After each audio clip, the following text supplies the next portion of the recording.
All right, we're calling Friday a first alert weather day, but realistically, the action starts Thursday night, and it can be with us maybe in on and off fashion through Friday and then into Saturday morning.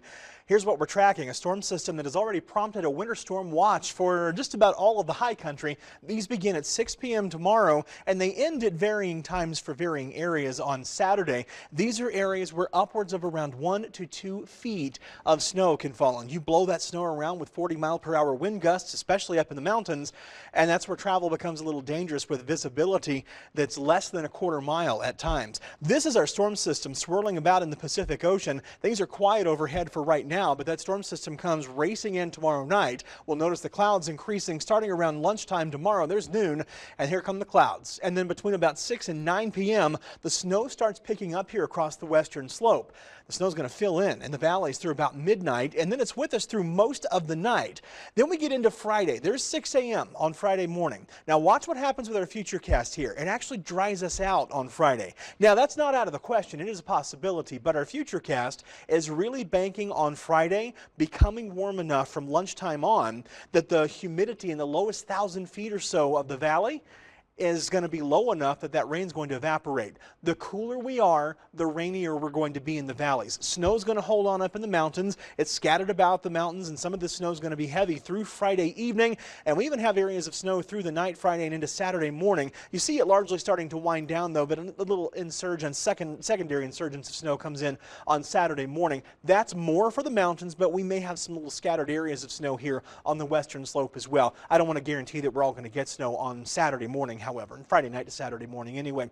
But look, before all is said and done, 1 to 4 inches of snow is a good blanket rule for us along Highway 50. You get down on the Montrose end of that drive, and we may go over 4 inches and get as much as about 6 inches. Now, I don't expect that this is going to be on the ground, at least not for long periods of time, because a lot of this will melt rather than accumulate.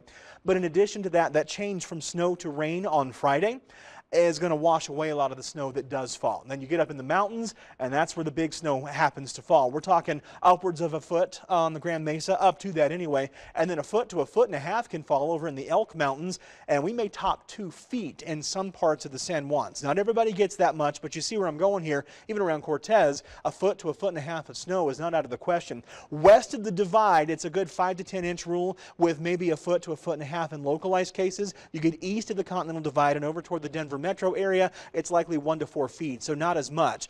And then we have the avalanche threat increasing. These are avalanche watches for the high country, and these are likely to be upgraded tomorrow to avalanche warnings. And this just means that the avalanche conditions are likely increasing. 35 was the high at Grand Junction today. We became beautifully sunny. 18 was our low this morning, so it's been a chilly day, certainly colder than normal. And under that clear sky, we're already down to 31 degrees. We'll step down from 30 next hour down to the 20s by 8 and 9 o'clock. And we'll have a few passing clouds, but overall we'll be mostly clear with lows by morning in the single digits to low end double digits. We're calling for 14 around Grand Junction. And then tomorrow, expect mainly middle and upper 40s with some 30s to lower 40s in some of those cooler areas. Here's the 7-day forecast. Again, really highlighting that Thursday night snow changing to rain on Friday, and it may be on and off, but it's likely to be with us, and then it may linger into Saturday morning. The snow changes from that rain Friday night into Saturday morning, and then Saturday afternoon starts to improve. This is going to be a mild next 7 days too. High temperatures are largely going to be in the 40s, so plenty warm enough that the snow is likely to change over to rain, but the nights and the mornings, yeah, they're cold enough that the rain can change back to snow in the nighttime and fall through the mornings. And that again is true through Saturday. The weekend itself looks a-okay, and then early next week, Monday night and into Tuesday morning, I have another week disturbance that's in my sights. That's looking less and less like an issue, but I'm keeping my eyes on it for you.